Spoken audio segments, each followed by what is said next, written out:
როცა საქმე დაასრულების პირას მოვიდა და ყველა ეს პირობა შევასრულე, რაც იყო მოლაპარაკება ჩემ და ჩემს კლიენტს შორის, აკავებს ქალაქის სამმართველო ვარტონი ვახტანგიაშვილის ხელმძღვანელობით. ვახტანგიაშვილი გახდათ ქალაქის პროკურორის პირველი მოადგილე, რომელიც თავად იყო მობრძანებული ჩემი დაკავებით სახლში. და იყო ჩემი დაკავებისას, იყო პირდაპირ ესეთი მომართვა, როცა სამმართველოში მივედი, რომ მე ვიცი, რომ აქ არ არის დანაშაული, მაგრამ შენ ხარ კადრი, რომელიც არ ხარ აგენტი, რომელიც არ თანამშრომლობ არც ერთ ორგანოსთან. გაქვს ნორმალური რეპუტაცია და აქედან გამომდინარე შენ ჭირდები სამშობლოს და უნდა გვემსახურო და გარკვეულ ადამიანებთან დაკავშირებით ჭირდება ინფორმაცია და ეს ინფორმაციები უნდა მოგვაწოდო. ვიცით ჩვენი მეგობრები, ახლობლები, ვიცით ურთიერთობები და ვინც ჩვენ გვაინტერესებს ამ ჩვენთვის საინტერესო ადამიანებთან დაკავშირებით ჩვენ გავაკეთებთ ერთიან სიას და ამ სიის მიხედვით ფაქტობრივად დანაშაულს პროვოცირება, თუ რომელიმეს ვერ დაიყოლიებ, რაღაცა შესთავაზო, ან რაღაცა მიიღო, ან ჩვენ თვითონ მოგაწოდებთ თემებს, რა უნდა გააკეთო, ჩვენ თვითონ გეტყვით. როცა კატეგორიული, რა თქმა უნდა, ამაზე ვარი მიიღო, შემდეგ იყო ესეთი პროკურორი კახაცნო ვახტანგიაშვილი, მხოლოდ და მხოლოდ ერთადერთი ადამიანი, ვისანაც ჰქონდა ურთიერთობა ბრალის ქალაქის პროკურორის პირველი მოადგილე. არავინ აბსოლუტურად არავინ არ დამკონტაქტებია ბრალის წაყენებამდე, არც გამომძებელი, არც ზედამხედველი პროკურორი, ერთადერთი ადამიანი, ვინც მთელი დღის ახლობთ 6 საათის განმავლობაში იყო ჩვენი საუბრები, იყო მხოლოდ და მხოლოდ ვახტანგიაშვილი. შემდეგ იყო ესეთი კახაცნობილაძე პროკურორი, რომელიც იყო იმ საქმის პროკურორი, რომელსაც საქმეც მე ვიყავი ადვოკატი და მეუბნებოდა, ეხლავე გიშვებ, მე თვითონ წაგიყვან სახლში, ოღონდ თქვი, ელოდებოდი XP-აც და ფული უნდა გადაგეცა კახაცნობილაძისთვის. ეს იყო, რა თქმა უნდა, აბსურდი და ისიც არ ვიცოდი, რომ კახაცნობილაძის XP-აც ყავდა და ამაზე რა თქმა უნდა კატეგორიული ვარი მიიღო. შემდეგ იყო ერთი კონკრეტული ადამიანი, რომელიც იყო ისევ მაგათი მაღალჩინოსანი პროკურატურის ერთ-ერთი, რომელზეც მეუბნებოდა, მე ვიცი, რომ შენ მასთან კარგი ურთიერთობა გქონდა, მინახი ხარ მის კაბინეტში და უნდა თქვა, რომ საპროცესო შეთანხმებების გაკეთებაში და გარკვეული საქმეების მომგვარებაში გეხმარებოდა ეს ადამიანი.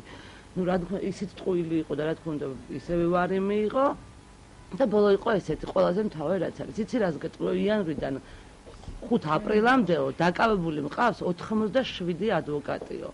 ამ 87 ადვოკატიდანო 24-ზე აღძრულია სისხლის სამართლის საქმე და გაპიარდაო, ხოლო დანარჩენებს მწვანეა განთებული და ბედნიერად მუშაობენ. გადაეწყვიტა გინდა იყო 25 პატიმარი თუ იმ დანარჩენებთან ერთად გააგრძელა მუშაობა და არავინ არასოდეს არ შეგეხებავდა. აქედან ფაქტია ის, რომ ის დარჩენილი 63 ადვოკატი იყო გამოყენებული ყველა იმ მოწმეებად, იყო გამოყენებული რაღაცა საქმიანობის, მათთვის საინტერესო საქმიანობის განსახორციელებად, იმიტომ რომ ამის გამო აინთოთ იმას მწვანე და გათავისუფლდნენ და არანაირი ზეწოლა მათზე არ იყო და მენდენ ჩემგან კატეგორიული ვარი იყო, მითხრა რომ იქნებოდი 25 და 180-ის მცდელობით, როცა არც არანაირი ბრალის არაფერი არ იყო აბსოლუტურად, რომ არც ფული მქონდა აღებული საქმე გაკეთებული, არანაირი პრეტენზია არ იყო ჩემს მიმართ. მორალური ზიანის გამო გადაწყვიტეს, რომ მოისაჯათ ჩემთვის, პროკურატურა ითხოვდა 6 წელს და 9 თვეს, ვინაიდან მე ვიყავი ადამიანი, რომელიც ქართულ მასაჯულებას ვაყენებდი ჭრდილს, არ ვემსახურებოდი სამშობლოს და მე შევქმენი საზოგადოებრივი აზრი, ეს იყო ბრალდების ერთ-ერთი სტიმული, რომ საზოგადოებრივი აზრი შევქმნი და საქართველოში არ ხორციელდება სამართლიანი მასაჯულება. და ვინაიდან ამის გამო ჩემს კაცრად დასჯას ითხოვდნენ და მომისაჯეს 5 წლის თავისუფლების აკტი. 2010-ში. არა. მე გამოვედი საპატრიარქოს შეწყალებით. უკვე ამ ხელისუფლების შეცვლის შემდეგ. მაღალჩინოსნების წინააღმდეგ უნდა მიგეცათ თუ ჩვენებების თქვენ? ხო, კი.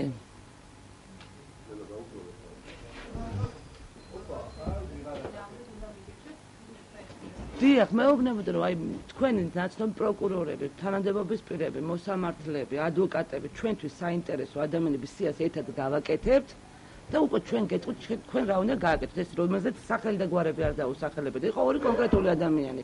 ერთი კახაცნობილაძე, რომელზეც კონკრეტულად მთხოვდნენ, რომ მე თქვა, რომ ფული უნდა მიმეტანა კახაცნობილაძესთან და იყო მეორე ადამიანი, რომლის სახელთასაც არ მინდა რომ დავესახელო, ისიც იყო მაღალჩინოსანი, რომელთანაც ჰქონდა რაღაც გარკვეული ურთიერთობები და იცოდნენ, რომ ეს ურთიერთობა მასთან მეგობრული ურთიერთობა, ერთად მუშაობდით რაღაც პერიოდში და რაღაც კარგი ნორმალური მეგობრული ურთიერთობა გრძელდებოდა მხოლოდ და მხოლოდ არანაირი საქმიანი.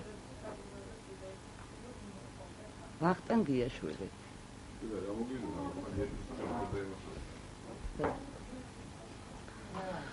19-180 თაღლითობის მცდელობა.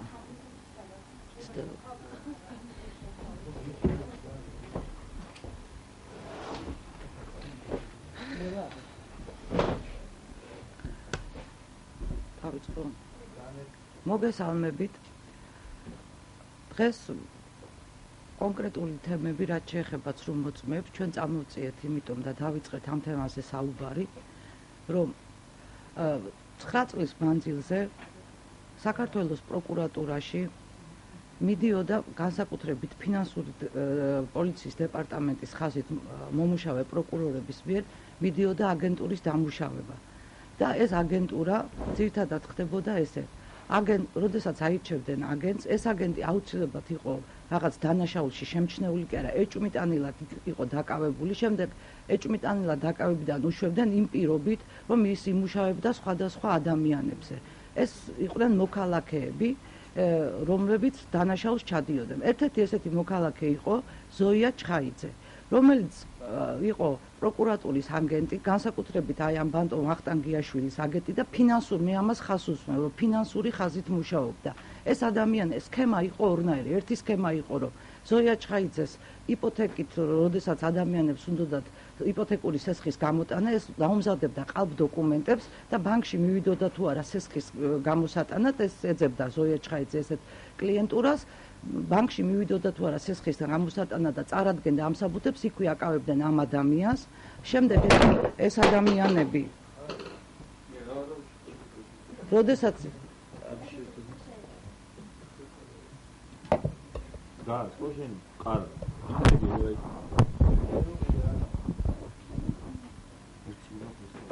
როდესაც ეს ადამიანები უკვე საპატიმროში მოხვდებოდნენ, ზოია ჩხაიძეს, აგენტ ზოია ჩხაიძეს აძლევდნენ უფლებას, რომ წინასწარი დაკავების საკანში შესულიყო და მოლაპარაკება გაემართა მის მსხვერპლთან. მაგრამ მსხვერპლმა არ იცოდა, რომ ეს ზოია ჩხაიძეს გაკეთებული იყო ყველაფერი. შედიოდა და ეუბნებოდა, აი ახლა შენ თუ იმიტომ რომ ელემენტარულად ეს ადამიანი პირდაპირ ჩვენებას აძლევდა, რომ ეს დოკუმენტები დაამზადა ზოია ჩხაიძემ. ეხლა მეც დამიჭერენ, ეუბნებოდა ამ ადამიანებს და რომ არ დამიჭირონ მეც და ამიტომ მე ყველაფერს გავაკეთებ, რომ გაგიკეთო საპროცესო შეთანხმება. და აი ამაზე ითანხმებდნენ ამ ადამიანებს, ზოგს უკეთებდნენ, ზოგს ძალიან დიდი ხნით უშვებდნენ ციხეში, გააჩნია მათი მსხვერპლი ვინ იყო. მეორე სქემა იყო, რომ ზოია მიდიოდა ადამიანებთან და ეუბნებოდა, თქვენ უნდა გააკეთოთ სამსახურის ცნობა, თუ გინდათ რომ სესხი აიღოთ. და უკვე აქ ორმაგად ხდებოდა ადამიანების დაპატიმრება. ჩვეულებრივად ახლა საქართველოა და ყველა ვიცით, რომ ძალიან ხშირად ვიღაც მეგობარს თხოვდნენ, ნათესავს თხოვდნენ, რომ აი სამსახურის ცნობა მჭირდება, სესხი მინდა ავიღოთ. ამას უკვე ისმენდნენ ტელეფონებს და რომ ვისაც ურეკავდა, ვინც თანხმდებოდა რომ აი გაგიკეთებ, იცოდა იმ ადამიანის გაჭირვება და თქვა თანხმდებოდა რომ გაეკეთებინა ცნობა, როგორც კი ცნობა იყო გამზადებული და ამით ეს ტელეფონის მოსმენებით ხდებოდა, ამ ადამიანასაც იჭერდნენ, ვინც ცნობა დაუმზადა და დაეხმარა ამ გაჭირვებულ ადამიანს და იმ ადამიანსაც. აი ისევ იგივე სქემით მუშაობდა შემდეგ ზოია ჩხაიძე. და ეს ზოია ჩხაიძე წლების მანძილზე აი ქალთა კოლონიაში მაგალითად სულ ცოტა 35 ქალი ვიცი, რომელიც ზოია ჩხაიძის აგენტურული მუშაობის საშუალებით იყო დაჭერილი და თქვენ რომ ნახოთ საქმეები, აი დღეს საქართველოში რომ გადახედოს პროკურატურამ საქმეებს, ნახავს რომ ფინანსური პოლიციის საქმეები ძირითადად იწყებოდა ოპერატიული ინფორმაციის ზოია თბილისკი, ზოია ჩხაიძე, ფსუქანი ზოია, აი ესეთი იმგენით იწყებოდა. ძირითადი მასა საქმეების 180-ით და აი ეხლა მე კონკრეტულად ამ ზოია ჩხაიძეს რატო უსვამ ხაზს, იმიტომ რომ დღეს საქართველოში ისევ წამოვიდა ეს ტენდენცია ამ ზოიას მხრიდან ზუსტი ინფორმაცია მაქვს, რომ ზოია ჩხაიძე აქამდე იმალებოდა, დღეს ისევ გამოჩნდა, ისევ ეძებს კლიენტურას და ისევ ასახელებს პროკურატურის მაღალ ჩინოსნებს, რომ მასთან არის კარგ ურთიერთობაში და რატომ ხაზს უსმევ, ის მუშაობდა ფინანსური პოლიციის ხაზით. ანუ ის იყო ფინანსური პოლიციის აგენტი და ეხლა თქვენ მივხვდით, რომ ფინანსური პოლიციიდან მიყვავს მაღალ ჩინოსანი. და ამიტომ მე დღეს მოუწოდებ პროკურატურის თანამშრომლებს, პროკურატურის ხელმძღვანელობას, რომ ზოია ჩხაიძე არც ერთ საქმეში აღარ იყოს გამოყენებული და აი ეს მისი უკანონო ქმედებები კი არ გამოიყენონ და ისევ ამუშაონ ხალხის დასაღუპად და იმიტომ რომ გაზარდონ მონაცემები საქმეების ზოია ჩხაიძე მისცემ პასუხისგებაში და მაშინ დავიჭერებ რომ საქართველოს პროკურატურას აყავს წესიერი კანონმორჩილი ხელმძღვანელობა. აუცილებლად ეს თემა უნდა იყოს გაჟღერებული, რომ მოქალაქეები არ დაიღუპონ ისევ და არ ენდონ ამ ქალბატონ ზოია ჩხაიძეს და ის ამის ძალიან დიდი სპეციალისტია. მე არ ვამბობ მაგას, მე არ მithქვია, მაგას ამბობს ზოია ჩხაიძე და ამიტომ მე ვაცნობებ პროკურატურას, რომ ზოია ჩხაიძე გამოვიდა ასპარეზზე და ეს უკვე თვითონ გაარკვიონ, რას ამბობს ზოია ჩხაიძე. ასახელებს ესეთ ადამიანებს, ხელმძღვანელ მუშაკებს და რამდენად მართალია, მე ამას არ ვამტკიცებ. მე უბრალოდ მაქვს ინფორმაცია, რომ ამას ზოია ისევ აკეთებს. ჩემი დაზრალებული უახლოესი მეგობარია ზოია ჩხაიძის. თვითონ განიცდილი. არ უნდა. ზოია ჩხაიძე, ანუ რაოდენობითია პატიმრების თუ ამით. რა თქმა უნდა, პატიმრების რაოდენობის გაზრდით იზრდებოდა საპროცესო შეთანხმებები. და ბიუჯეტში შედიოდა ფული. გუფი ყავდა, რომელსაც სხვა დანაშაულებშიც იყენებდა. ხო, ფაქტია.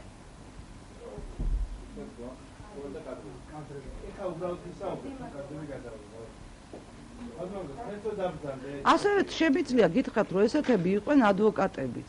ძალიან ბევრი ადვოკატი იქნა პასუხისგებაში მიცემული. შემდეგ დაკავებიდან იყვნენ განთავისუფლებულები, იმიტომ რომ ემუშავათ აგენტურის სახით. და ეს ადვოკატებიც ძალიან დიდი რაოდენობაა დღეს ადვოკატების, რომელიც აი ამ გზით მუშაობდნენ. და მე ზაზა ხატიაშვილს მოვუწოდებ, მეორედ იქნა იგი არჩეული ადვოკატთა ასოციაციის თავმჯდომარედ, რომ ყველანაირი საშუალება აქვს დღეს მაგას, რომ ესეთი ადვოკატებისგან განწმინდოს ადვოკატურა, იმიტომ რომ ადამიანი, რომელიც ადვოკატი განსაკუთრებით, რომელიც ადამიანი უნდა დაიცვას და ის იმის საფასურად იცავს ადამიანს და უშვებს ციხეში, რომ თვითონ პატიმრობას დააღწიოს თავი, აი ესეთი ადვოკატები დღეს საქართველოში აღარ უნდა არსებობდნენ.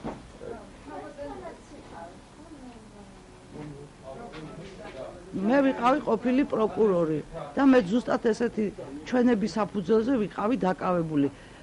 ადვოკატის ჩვენების საფუძველზე და სხვათა შორის ეს ადვოკატი დავით დინჭარაძე დაჭერილი იყო იმ მომენტში, როდესაც ის პროკურატურის შენობიდან 2010 წლის 19 იანვარს დაიჭირეს ეს დავით დინჭარაძე, როდესაც პროკურატურის შენობიდან გამოვიდა და მისი ეჭვმიტანელად მე ხა აწამომიღია ეს ჩვენება, თორე განახებდით ჩემ საქმეში დევს ეს ჩვენება.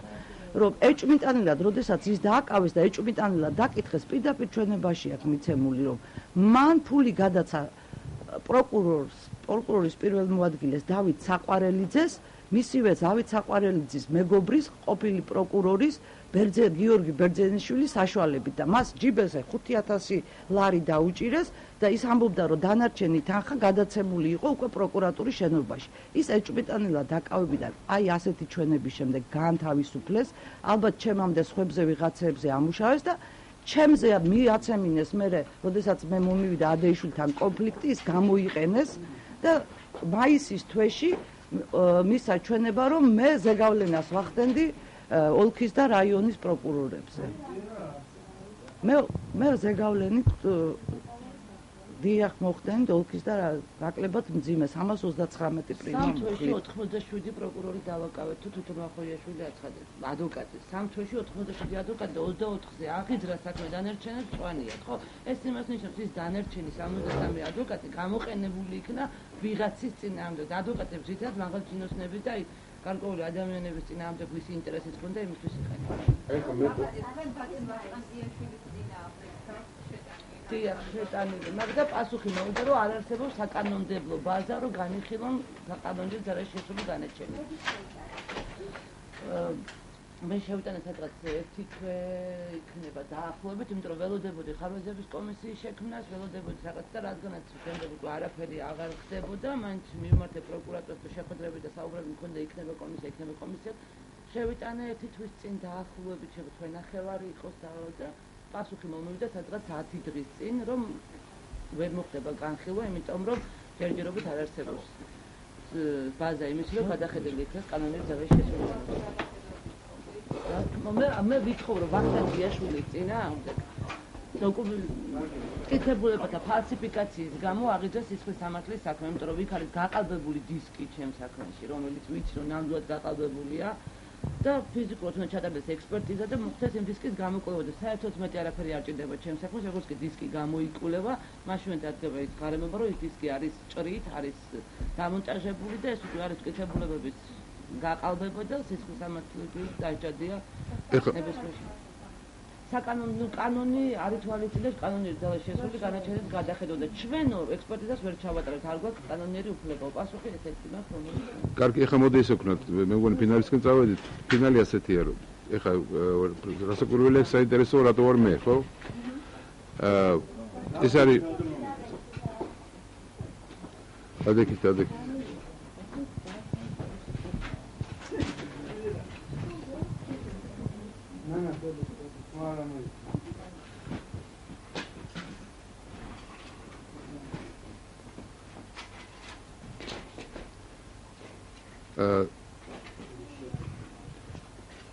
ჩვენმა ორგანიზაციამ სამოქალაქო სოლიდარობა, რომელიც ერთ-ერთი დამფუძნებელი არის ქალბატონი ნანაც, ხელმძღვანელი, დაიწყო აქცია იმ პირების მიმართ, რომელიც დღემდე არიან სამართალდამცავ ორგანოებში და გარკვეული დანაშაული ჩაიდინეს საზოგადოების წინაშე.